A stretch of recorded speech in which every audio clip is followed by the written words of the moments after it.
Assalamualaikum warahmatullahi wabarakatuh. Alhamdulillah rabbil alamin.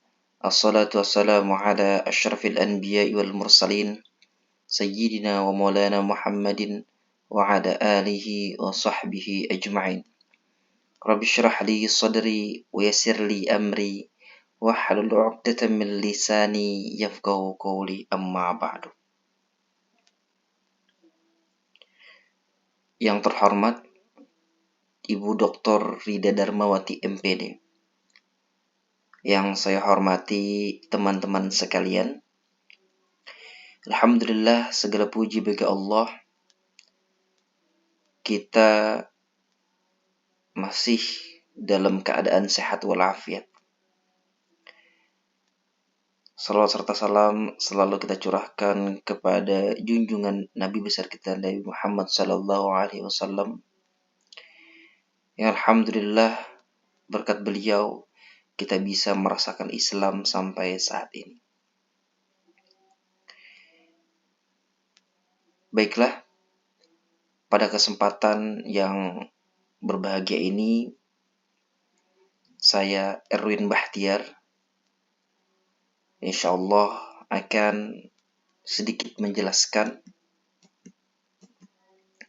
terkait strategi pembelajaran maharah qiraah, khususnya di SMP atau tingkat pemula.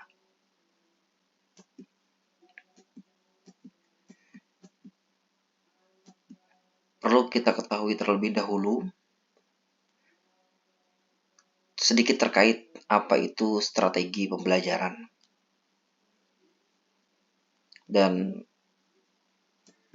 jelas di sini tertuliskan bahwasanya strategi pembelajaran diartikan sebagai cara-cara yang akan digunakan oleh pengajar untuk memilih kegiatan belajar yang akan digunakan selama proses pembelajaran. Pemilihan tersebut dilakukan dengan mempertimbangkan situasi dan kondisi yang ada, sumber belajar, kebutuhan peserta didik, dan karakteristik peserta didik yang dihadapi dalam rangka mencapai tujuan pembelajaran. Tentu kita semua sudah tahu strategi pembelajaran itu sangat banyak sekali dengan berbagai macam modelnya. Semua materi pelajaran itu tentunya memiliki strategi masing-masing, memiliki strategi yang berbeda-beda. Sehingga penentuan strategi ini tentunya dilihat dari kondisi situasi. Bahkan kita bisa menentukan strategi itu dilihat dari tema-tema yang akan diajarkan. Tentunya juga setiap tema bisa jadi akan berbeda strategi. Bisa jadi juga setiap daerah, setiap kondisi juga akan berbeda strateginya. Baik, berikut ini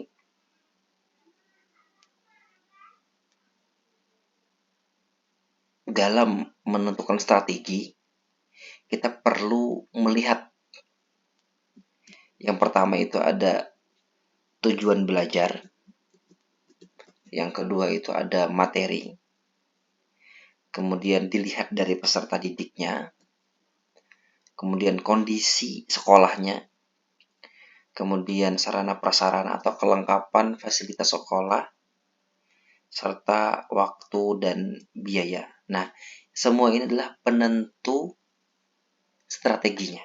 Jadi, kita harus melihat dari semua ini. Tidak bisa kita asal memakai strategi. Bisa jadi terkadang strateginya bagus, namun memang keadaannya tidak memungkinkan, maka tidak akan berjalan dengan lancar. mungkin strateginya bagus, tapi memang materinya tidak bisa menggunakan strategi ini, maka juga itu tidak efektif. Jadi memang perlu kita melihat ke semua keenam macam ini. Nah, kemudian kita masuk ke maharah qiraah. Tadi kan judulnya strategi pembelajaran maharah qiraah. Di awal tadi penjelasan strategi pembelajarannya itu apa. Nah, dan sekarang sedikit penjelasan terkait maharah qiraah. Nah, untuk maharah sendiri itu secara sederhana bisa diartikan sebagai kemahiran atau keterampilan yang harus dikembangkan dalam pembelajaran bahasa. Itu maharah. Sedangkan qiraah itu diartikan sebagai membaca atau membaca sebagai melihat dan memahami isi dari apa yang tertulis, baik dengan melisankan atau di dalam hati sebuah tulisan.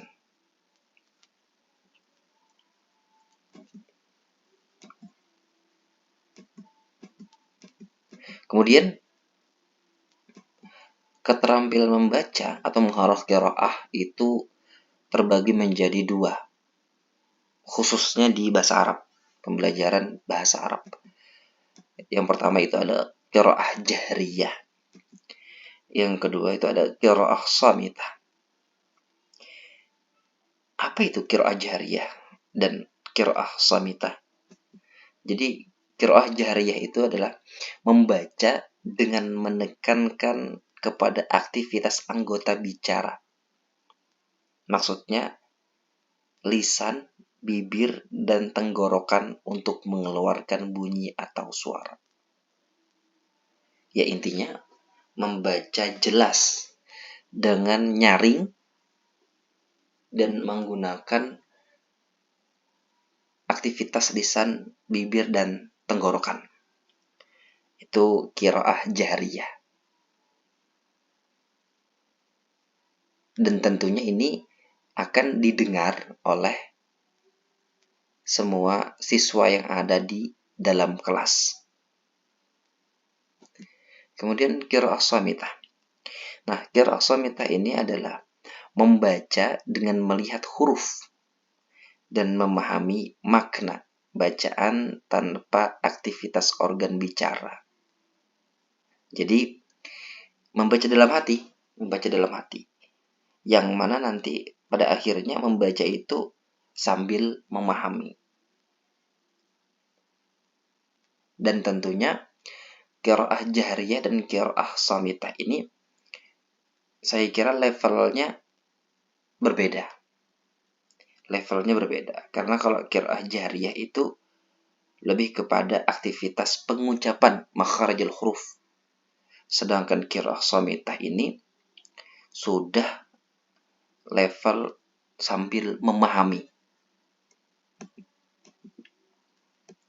Nah, kemudian ada indikator untuk mencapai maharah qiraah. Jadi maharah qiraah itu ada tingkatan-tingkatan yang perlu dilewati.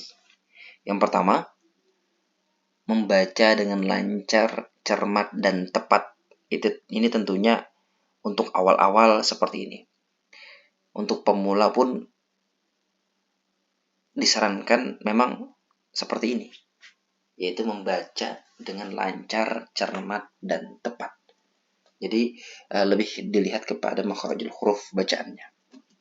Kemudian yang kedua, menentukan arti kosakata dalam konteks kalimat tertentu. Nah, ini naik lagi levelnya, lebih tinggi lagi.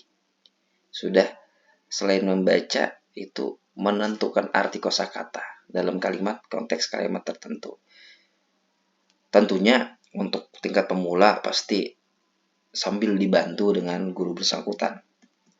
Level selanjutnya, menemukan fakta atau informasi tersurat dan tersirat dalam teks. Ini lebih tinggi lagi tentunya, karena perlu pemahaman mendalam, perlu perbendaharaan kosakata yang banyak. Selanjutnya, keempat, menemukan ide pokok dalam paragraf. Ini juga sama, perlu perbendaharaan kosakata yang banyak. Selanjutnya, indikator lainnya itu ada menghubungkan ide-ide yang terdapat dalam bacaan. Perlu pemahaman juga. Kemudian, keenam, menerjemahkan kalimat dalam teks. Apalagi? Tentunya dari 1, 2, 3, 4, 5, 6 ini semakin meningkat. Dan kita bisa melihat ini untuk menentukan level di mana kita mengajar. Bisa jadi kita bisa melihat dari sini. Kemudian 7, menyimpulkan ide pokok bacaan. Tentunya ini bisa jadi pakai qiraah shamitah, karena dia membaca namun sambil memahami, mencari ide pokok bacaan. Yang ke-8, menemukan judul dari sebuah teks. Lebih sulit lagi, karena apabila kita tidak paham maka tidak akan dapat judulnya. Dan yang terakhir kita bisa melihat yaitu ini level paling tinggi, mengomentari dan mengkritisi isi bacaan lebih dalam lagi. Nah, jadi ke-9 inilah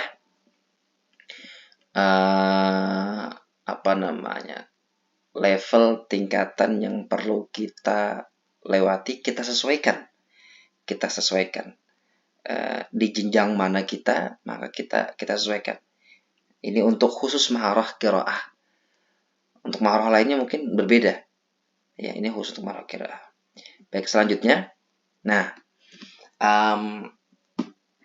itu tadi sudah penjelasan terkait strategi pembelajaran, kemudian maharah qiraah. Nah, sebelum saya menjelaskan terkait informasi umum